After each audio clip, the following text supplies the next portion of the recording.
ঘটনাটা ঘটছে এটা কিভাবে কিসের জন্য ঘটনা ঘটছে সেটা একটু বলেন। ঘটনা তো খুব দুঃখজনক একটা ঘটনা। আমি বাড়ির ছিলাম না, বাড়ির পাশে এমনি আসছে, আসি দেখি যে চিল্লাচিল্লি শুরু হয়েছে। এর মধ্যে আমি দৌড় দিয়ে আসছি, আসি দেখি আমার চাচি হয় সম্পর্কে, সে আসি দেখি নাক দিয়ে মুখ দিয়ে রক্ত পড়তেছে।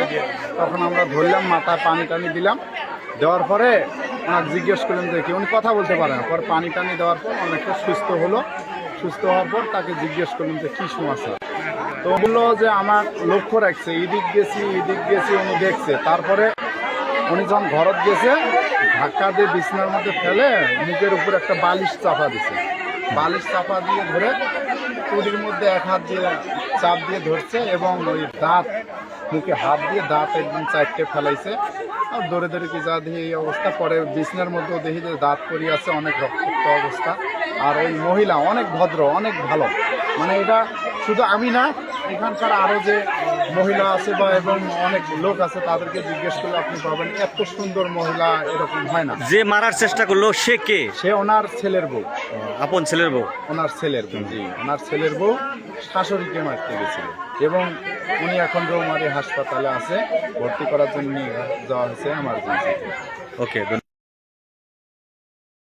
আমি আসার পর দেখলাম যে মহিলা ওই যে অসুস্থ, আমার ছেলের বউ তাকে মারার চেষ্টা করছে। কিভাবে মারার চেষ্টা করলো?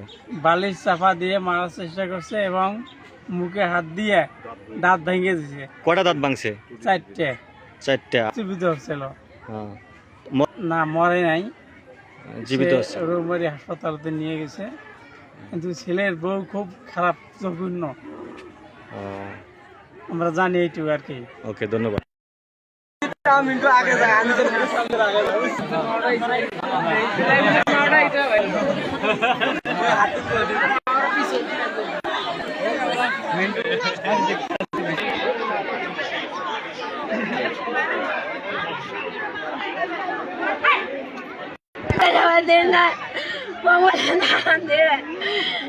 তোমরা খাই